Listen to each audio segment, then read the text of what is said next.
Welcome back. सबसे पहले बात करेंगे मुल्क भर में एक ही दिन इंतखाबात होने चाहिए। वज़ीर-ए-आज़म की ज़ेर सदारत हुकूमत के इत्तेहादियों के इजलास में अहम फैसले। पार्लियामेंट की हालिया कानून साजी की भरपूर तायद की गई।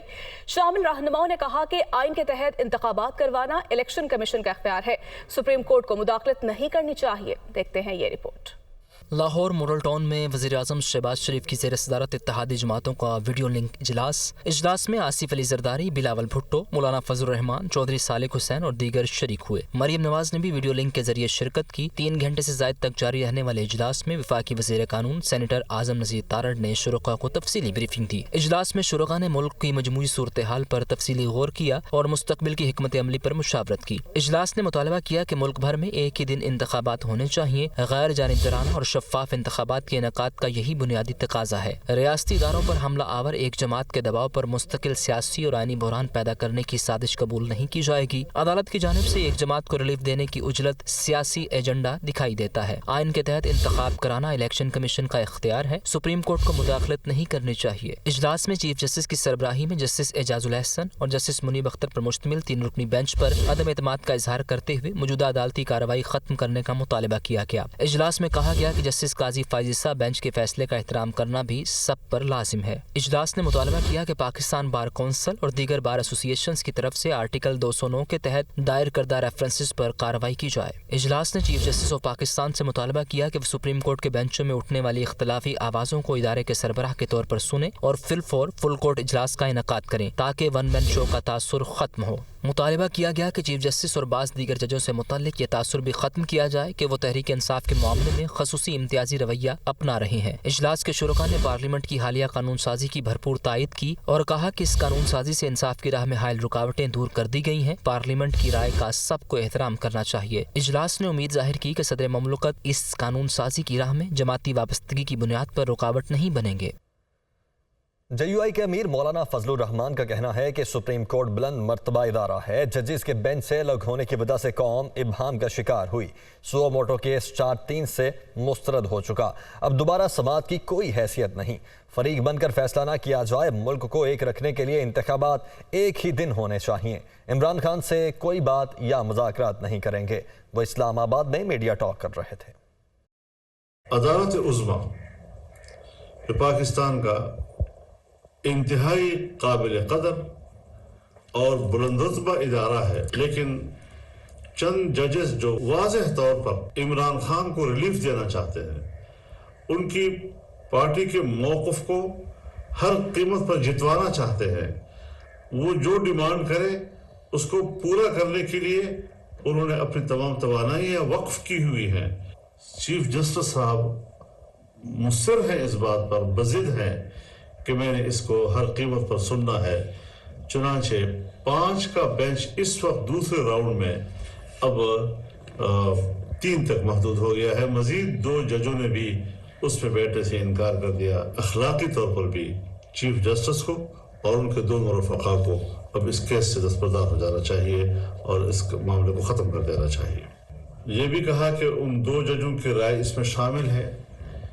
अगर 2 जजों की राय इसमें शामिल है तो फिर फैसला 3 और 2 के फ़र्क से नहीं है, बल्कि फिर ये फैसला 4 और 3 के फ़र्क के साथ है।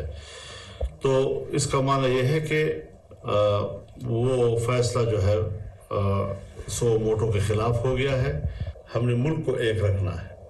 मुल्क को एक रखने के लिए सन 47 से हमने ये वतीरा रखा हुआ है कि इलेक्शन सब एक दिन पे होते हैं। हम इमरान खान के साथ इलेक्शन की तारीख के तयन के हवाले से किसी किस्म के मुज़ाकरात का हिस्सा नहीं बनेंगे और न ही हम ऐसे मुजरिमों के साथ डायलॉग करना चाहेंगे। इस हवाले से भी जमीयत उलमा इस्लाम की बात बिल्कुल वाज़ेह है। तो वहीं चेयरमैन PTI इमरान खान की जानिब से कहा गया कि सुप्रीम कोर्ट आइन की हिफाजत करने वाला इदारा है। इलेक्शन से खौफजदा लोग अदलिया पर हमले कर रहे हैं। लंदन में बैठा मफरूज शख्स कह रहा है फैसला नहीं मानेंगे। कौम के लिए फैसला कुन मरहला आ गया, हमें आइन के साथ खड़ा होना होगा। ऐसा ना किया तो ये मुल्क रहने के काबिल नहीं रहेगा। इंतखाबात 90 रोज से आगे नहीं जा सकते। वो वीडियो लिंक के जरिए खिताब कर रहे थे। PDM की पार्टीज ने जो आज एक बयानिया निकाला है कि जनाब अगर सुप्रीम कोर्ट के बेंच ने फैसला किया तो हम मानेंगे नहीं, यानी मुल्क की सबसे बड़ी जो अदालत है, सुप्रीम कोर्ट वो इदारा है जो आइन की प्रोटेक्शन देता है, जो आइन की एक्सप्लेनेशन देता है। ये लोग इकट्ठे होके खौफजदा होके इलेक्शन से कि कहीं हमारे साथ जो होने वाली है और जो कौम फैसला कर बैठी है उसके डर से आज आप कह रहे हैं कि हम सुप्रीम कोर्ट के फैसले को तस्लीम नहीं करेंगे। जब फैसला आपको सूट करेगा तो वो ठीक है। जब यही जज साहिबान ने हमारे खिलाफ फैसला दिया, जब मैंने अपनी असेंबली डिसॉल्व की और इलेक्शंस करवाए, उसके ऊपर सुप्रीम कोर्ट ने सो मोटो एक्शन लिया और फैसला हमारे खिलाफ किया। मैंने कभी सुप्रीम कोर्ट के जजेस के एक के खिलाफ बात नहीं की। मुझे तकलीफ किस चीज की हुई कि रात के 12 बजे अदालतें खुल गई। अब वही सुप्रीम कोर्ट जब सो मोटो एक्शन लेता है और इनको खतरा कि इनके अगेंस्ट फैसला जाएगा, और फैसला क्या अगेंस्ट कि 90 दिन में इलेक्शन होगा। क्या ये जो चाह रहे हैं कि इलेक्शन अक्टूबर तक चला जाए, और मुझे खतरा है कि ये अक्टूबर में भी नहीं करवाएंगे, ये अक्टूबर तक तब लेके जाएंगे जब इनका ख्याल है कि अगर इमरान खान जेल में हो या खत्म हो या पार्टी को ये पकड़ धकड़ के कर दे। इनका ये सिर्फ सोच है कि इसलिए इंतजार कर रहे हैं। मुझे ये बता दें कि अक्टूबर इलेक्शन से पाकिस्तान को क्या फायदा है। तो ये सुप्रीम कोर्ट में ये जो हो रहा है सब कुछ, ये जो पीडीएम का है, इसके पीछे सिर्फ एक चीज है कि इलेक्शंस तब होंगे जब पीटीआई क्रैश हो जाएगी। कौम की जिंदगी में ना ऐसे ऐसे टाइम आ जाता है जिनको डिफाइनिंग मोमेंट्स कहते हैं, फैसला कुन वक्त। इस वक्त कौम को खड़ा होना चाहिए कानून और आइन के साथ। आइन और कानून की हिफाजत करने के लिए आपको सबको तैयार होना चाहिए। हम सबको अगर निकलना, सड़कों पे निकलना चाहिए। मैं वकला को खास तौर पे कह रहा हूं। आपको पता है कि ये कोशिशें क्या हो रही हैं कि ये 90 डेज से बाहर निकल के ये किस तरफ जा रहे हैं। वफाकी वजीर दाखिला राना सनाउल्लाह का कहना है कि 3 जजेस के खिलाफ रेफरेंस ज़ेर गौर है। रेफरेंस दायर करने का ताहाल कोई फैसला नहीं हुआ। तीनों जजेस ने फुल कोर्ट की इस्तदा मुस्तरद की। मज़ाहिर ऐसे मालूम हो रहा है इलेक्शन इल्तवा के मामले को खुद निपटाने पर बाज़िद हैं। अक्सरियती जजेस की बात को भी तस्लीम करने से इनकार किया गया। चेयरमैन तहरीक इंसाफ इमरान खान से सहाफ़ियों की मुलाकात। चेयरमैन तहरीक इंसाफ इमरान खान कहते हैं घर पर हमला इनकी गैर मौजूदगी में किया गया, इसका कोई जवाब नहीं था। घर पर हमले के हवाले से केस तैयार कर लिया, जल्द फाइल करेंगे। निगरान हुकूमत को न्यूट्रल का किरदार अदा करना चाहिए। लाहौर से मोहम्मद यासीन की रिपोर्ट। इमरान खान से उनकी रहायशगाह जमान पार्क में सीनियर सहाफ़ियों की मुलाकात, मौजूदा मुल्क की सियासी सूरत हाल और पीटीआई के खिलाफ दर्ज मुकदमात पर तबादला ख्याल। इमरान खान का कहना था कि सदर डॉक्टर आरिफ अलवी अब इस्टेब्लिशमेंट और हमारे दरमियान कोई किरदार अदा नहीं कर रहे। शाह महमूद कुरैशी और परवेज़ इलाही को दीगर जमातों से राब्तों का टास्क दिया है। 90 रोज में इलेक्शन न हुए तो हम सड़कों पर निकलेंगे। चेयरमैन पीटीआई ने कहा कि सोशल मीडिया को भी कंट्रोल करने की कोशिश की जा रही है। हिंदुस्तान से दोस्ती के लिए मुझ पर दबाव डाला जाता रहा। इमरान खान ने मजीद कहा कि सुप्रीम कोर्ट ने पहले सो मोटो के जरिए असम्बलियां बहाल की तो सो मोटो ठीक था, अब सुप्रीम कोर्ट सो मोटो के जरिए इलेक्शन चाह रहा है तो अब ये लोग सो मोटो के पीछे पड़ गए हैं। शाह महमूद कुरैशी ने कहा है कि नवाज शरीफ ने अदालती फैसला कबूल ना करने की धमकी देकर आइन शिकनी की है। हुकूमत के पास इलेक्शन के लिए 20 अरब रुपए नहीं हैं। चीफ जस्टिस के साथ अवाम इजहार यकजहती कर रहे हैं। अल्लामा नासिर अब्बास का कहना था कि आइन पर अमल ना करने के लिए हीले बहाने बनाए जा रहे हैं।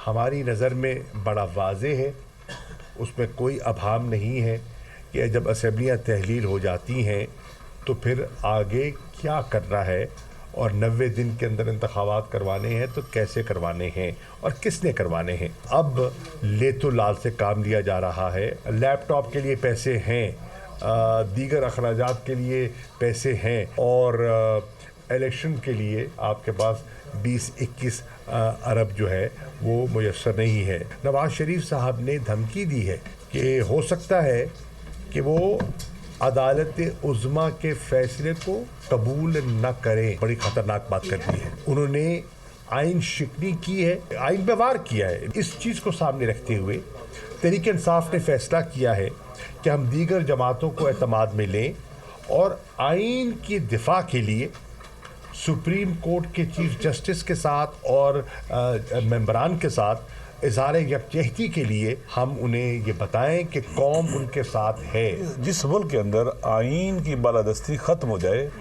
उसकी सालमियत अंडर थ्रेट हो जाती है, उस पर हमला होता है। ये तमाम अवाम की जिम्मेदारी है, तमाम तबकात की जिम्मेदारी है कि ये वक्त पाकिस्तान बचाने का वक्त है, सियासत करने का वक्त नहीं है।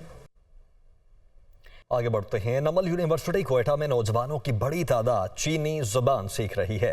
तुलबा में न सिर्फ कोयटा बल्कि बलोचिस्तान के दूर दराज के अजला से ताल्लुक़ रखने वाले नौजवान भी ज़ेरे तालीम हैं।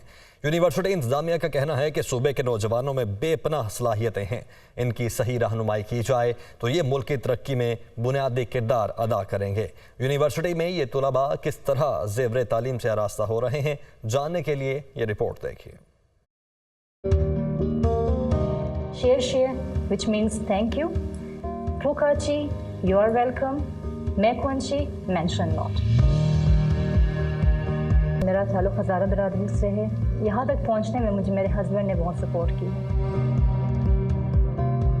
जो मेरे नेशन के लोग हैं वो जब मुझसे पूछते हैं कि आप कहाँ पे जाते हैं MA करने के लिए, मैं बहुत ही प्राउडली फील भी होती है और मैं उन्हें कह भी देती हूँ कि मैं नमल यूनिवर्सिटी में पढ़ रही, जहाँ पे एक बहुत अच्छा तालीमी माहौल है। हमारे पास जो बच्चे हैं जो चाइनीज़ ज़ुबान सीखने के लिए एक ऐसे इलाकों से हैं जहाँ पे अभी भी रास्ता नहीं है गाड़ी का, तो मिसाल के अरनाई, बारकान से हैं, कोलू से हैं, डेरा बुक्टी से हैं, तुरबत और पंजबूर से भी लोग हैं। इसे को मद्देनज़र रखते हुए भी मैं चाइनीज़ लैंग्वेज लर्न कर रही ताकि may be it can help me further.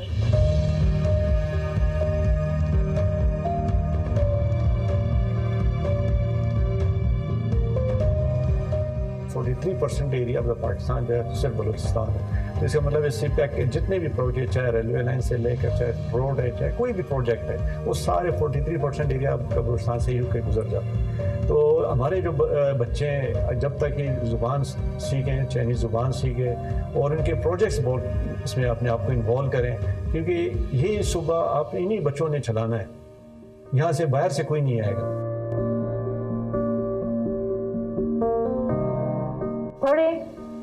For the female, चाहे वो मैरिड है या वो बैचलर है, हर एक को तालीम हासिल करनी चाहिए ताकि वो अपने बच्चों को तालीम दिला सके।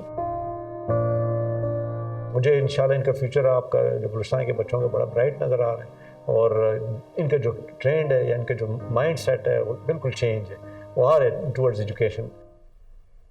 Welcome back. बात करेंगे निगरान वज़ीर आला पंजाब मोहसिन नकवी की ज़ेर सदारत खुसूसी इजलास।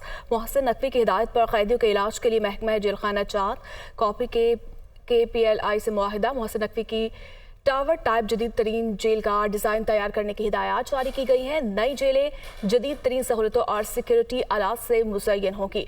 करीबी अजीज़ की वफ़ात पर कैदी को तदफीन में शिरकत की इजाज़त यकीनी बनाई जाएगी। इसी पर मज़ीद बात कर लेते हैं लियाकत अंसारी से। लियाकत, बताइएगा। आज बिल्कुल निगरान वज़ीर आला पंजाब मोहसिन नकवी की ज़ेर सदारत इस खुसूसी इजलास में अहम फैसले किए गए। एक तो मोहसिन नकवी की हिदायत पर जिगर और गुर्दा के अमराज में मुब्तला कैदियों के इलाज के लिए महकमा जेल खाना जात और PKLI से मुआहिदा हुआ है, और दूसरा मोहसिन नकवी की टावर टाइप जदीद तरीन जेल का डिज़ाइन तैयार करने की हिदायत सामने आई है। ये भी कहा गया है कि नई जेलें जो है वो जदीद तरीन सहूलतों और सिक्योरिटी आलात से मुज़य्यन होंगी और कैदियों के लिए 10 जेलों में मजीद टैबटा कोर्सेज कराने का असूली तौर पर फैसला किया गया है। मोहसिन नकवी की हिदायत पर कैदियों के अहली खाना से बातचीत का दौरानिया भी 20 मिनट से बढ़ाकर 35 मिनट कर दिया गया और गैर मुल्की कैदियों के लिए इंटरनेशनल कॉल की सहूलत का तरीकाकार वज़ा करने का जायजा लिया गया। दीनी तालीम, टेक्निकल एजुकेशन और डिग्री मुकम्मल करने पर कैदियों की सजा में 2 से 3 माह तखफीफ कर लिफ्ट दिया जाएगा और करीबी अजीज की वफात पर कैदी को तदफीन में शिरकत की इजाजत को यकीनी बनाया जाएगा। मोहसिन नकवी का कहना था कि कैदियों को जदीद टेक्नोलॉजी से रूशनास कराने के लिए जेलों में IT सेंटर्स के क़याम की तजवीज़ का जायजा लिया जाएगा। और तजवीज़ दी गई है, बहुत शुक्रिया आपका। Welcome back. बात करेंगे महंगाई ने आवाम का जीना मुश्किल कर दिया। लाहौर में सब्जी, फल, गोश्त, अंडे शहरियों के क़ुव्वत खरीद से बाहर हो गए, जबकि फल और सब्जियां खरीदना भी अब सिर्फ ख्वाब बनकर रह गया है। मज़ीद बता रहे हैं जाहिद आबिद। जी बिल्कुल, मार्केट में चिकन, सब्जी और फल की कीमतों में रिलीफ मिलता हुआ नज़र नहीं आ रहा। ताहम चिकन ब्रायलर गोश्त की कीमत में उतार चढ़ाव मुसलसल जारी है।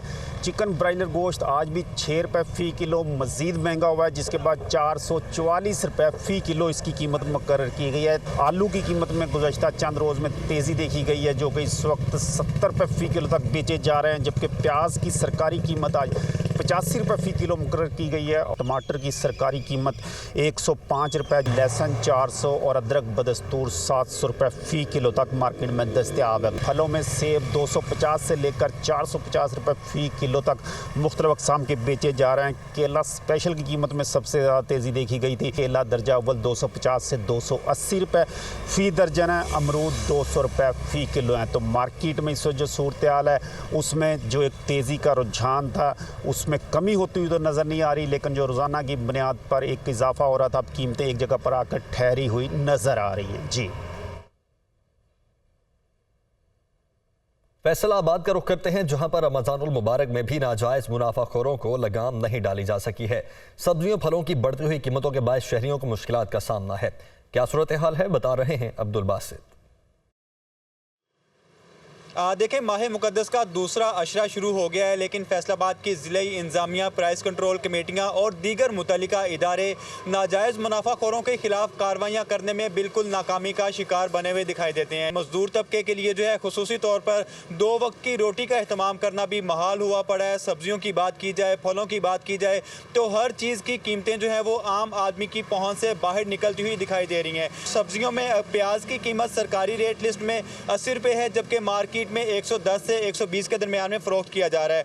टमाटर की कीमत 80 रुपये रेट लिस्ट पर है, जबकि मार्केट में 130 से 140 के दरमियान में फ़रोख्त किया जा रहा है। सेब की कीमत 500 रुपये तक जा पहुंची है। केले की जो सरकारी कीमत है 220 रुपये फ़ी दर्जन है। एक शहरी मेरे साथ मौजूद है, उनसे जानते हैं। मजदूर तबका तो इसलिए मौत ही से आ जाए तो अच्छी है। जितनी महंगाई है ना, तो उस 2 वक्त की रोटी नहीं खा सकता, ना सब्जियां ले सकता है, ना फल ले सकता है। जी बिल्कुल, मजदूर का जो है वो जीना महाल हुआ पड़ा है और शहरियों की जानिब से मुतालबात भी यही किए जा रहे हैं कि माह मुक़द्दस में कम अज़ कम शहरियों को रिलीफ फराहम करने के लिए अमली इक़दाम उठाए जाएँ, कीमतों को कंट्रोल करते हुए शहरियों के लिए आसानियाँ पैदा की जा सकें। जी मुल्तान में अशय खुरनोश की कीमतों में इजाफा, शहरियों के लिए आटा, घी, चीनी और दालें खरीदना भी मुश्किल हो गया। मज़ीद जानते हैं ज़ैनब करदेज़ी से। जी ज़ैनब। जी बिल्कुल, माह सयाम में अशियाए खुरनोश की कीमतों को पर लग गए हैं, जिसकी वजह से शहरियों के मौशी मसाइल भी बढ़ गए हैं। अशियाए खुरनोश की अगर बात की जाए तो इनमें दाल चना, दाल माश, कोई दाल ऐसी नहीं है जो 300 रुपये से कम में मिल रही हो, जबकि चावल जो है कच्ची और पक्की बनास्पति 380 रुपये किलो में मिल रहे हैं। मेरे साथ कुछ शहरी मौजूद हैं, उनसे जानते हैं। बहुत ज़्यादा रेट बढ़ा दिए गए हैं, बहुत तंग है। रेटों के बाद रोज़ बढ़ने की कीमतों की वजह से आज रेट कुछ और होता है तो अगले दिन कुछ रेट और होता है। समझ नहीं आ रही, आटा महंगी, चीनी महंगी, दालें महंगी, एक गरीब बेचारा जाए तो जाए कहाँ। दुकानदार भी मेरे साथ मौजूद है, उनसे जानते हैं। हर चीज़ महंगी है, पीछे से डॉलर भी महंगा है, हर चीज़ महंगी, इसलिए जो है ना रेट बढ़ रहे हैं हर चीज़ की। जी बिल्कुल, दुकानदारों का यही कहना है कि पीछे से उनको जो अशिया है वो महंगी मिल रही हैं, जिसकी वजह से रेट्स बढ़ाना उनकी मजबूरी है। उनका हुकूमत से यही मुतालबा है कि टैक्स की सूरत में जो रकम वसूल की जा रही है उसको कम किया जाए, ताकि अशिया की जो कीमतें हैं वो कम हो सकें। उधर गुजरांवाला में भी मुनाफाखोर बेलगाम हैं। चीनी की कीमत में खुद साख्ता इजाफा कर दिया गया है। चीनी मार्केट में 120-125 रुपए फी किलोग्राम के हिसाब से फरोख्त की जा रही है। वहां की क्या सूरत हाल है, बता रहे हैं फहद बशीर। देखिए, रमज़ानुल मुबारक में जहां मुनाफाखोरों की जानब से सब्ज़ी और फलों की कीमतों में इजाफा किया गया है, तो वहीं अब चीनी की कीमत में भी जो है वो इजाफा कर दिया गया है। रमज़ान से कबल 50 किलोग्राम चीनी का जो थैला है वो 4800 रुपये के हिसाब से मिल रहा था, लेकिन अब जो है वो 5500 रुपये के हिसाब से होलसेल मार्केट में फ़रोख्त हो रहा है। होलसेल मार्केट से चीनी 110 रुपये फ़ी किलोग्राम के हिसाब से फ़रोख्त हो रही है, जबकि ओपन मार्केट में चीनी 120 से 125 रुपये फ़ी किलोग्राम के हिसाब से फ़रोख्त हो रही है। हमारे साथ यहाँ पर कुछ शहरी भी मौजूद हैं, उनसे बात करते हैं। महंगाई तो बहुत ज़्यादा है, गरीब बंदे का जीना बहुत ज़्यादा महाल हो गया है। क्या चीज़ खरीदे? मैं कहता हूँ कि चीनी जो है, चीनी आसमान से बातें कर रही है। चीनी का वो भी 120-25 रुपये किलो महल्ले में दे रहे हैं, तो घी है, हर चीज़ हमारी पहुंच से दूर हो गई है। आज बिल्कुल आपने सुना, जो शहरी हैं उनका यही कहना है कि पहले ही बहुत महंगाई है, महंगाई ने उनका जीना महाल किया हुआ है, हर चीज़ जो है वो उनकी कुव्वत खरीद से दूर हो चुकी है। लेकिन अब जो चीनी है उसकी कीमत में भी इजाफा कर दिया गया है। ज़िली इंतज़ामिया को चाहिए कि वो मुनाफाखोरों के खिलाफ कार्रवाई करे और सरकारी निर्खों पर जो अशिया है उनकी दस्तयाबी को यकीनी बनाया जाए। जी, अब रुक करते हैं कोयटा का। कोयटा में चीनी की कीमत में खुद साख्ता इजाफा कर दिया गया है। शहरी चीनी 120 रुपए फी किलो खरीदने पर मजबूर है। शहरियों की चीखों पुकार के बावजूद इंतजामिया खामोश तमाशाई बनी हुई है। तफसीलात बता रहे हैं फरीदुल्लाह। जी, महंगाई थमने का नाम नहीं ली। कोयटा में 2 रोज़ पहले तक जो चीनी का पार्सल था 5,300 रुपये का बिक रहा था, आज वही पार्सल 5,500 रुपये का हो गया। इस हिसाब से जो थोक में जो पहले चीनी 108 रुपये में बिक रही तो आज 112 रुपये में फ़रोख्त की जा रही है। अगर परचून की हम बात करें, ये चीनी जो है परचून फरोश जो है 120 रुपये किलो तक बेच रहे हैं। अगर जो शहर के नवाई इलाके हैं वहाँ 125 रुपये फी किलो चीनी तक पहुँच गई है। दूसरे जाने देखने आ रहे हैं यहाँ जो बड़े चीनी फरोश हैं, जो बड़े बड़े गोदाम हैं वो चीनी से भरे हुए पड़े हैं। और अगर किसी की नहीं अभी ताज़ा चीनी उन्होंने मंगवाई भी तो पुरानी ख़रीद की गई, लेकिन उसके बावजूद जैसे रेट बढ़ता है वो यहाँ रेट बढ़ा देते हैं और जिसकी वजह से आवाम को तमाम तर महंगाई का खमियाजा भुगतना पड़ रहा है। आवाम का ये कहना है कि हुकूमत को चाहिए कि फौरी तौर पे जो है इस तरह के जो इकदाम हैं, चीनी दिन ब दिन बढ़ी, इसकी रोकथाम के लिए इकदाम करे। होलसेलर्स हैं, उनका ये कहना है कि चीनी वहाँ से पीछे से महंगी होती तो महंगी करते हैं, लेकिन अगर यहाँ जो स्टॉक पड़ा इसलिए वो उसकी कीमत बढ़ा देते हैं अपना नुकसान पूरा करने के लिए। जैसे ही रेट बढ़े हुआ गोदाम में माल पड़ा हुआ है उसको महंगा करते हैं ताकि जो पुराना नुकसान है वो रिकवर हो सके। जी।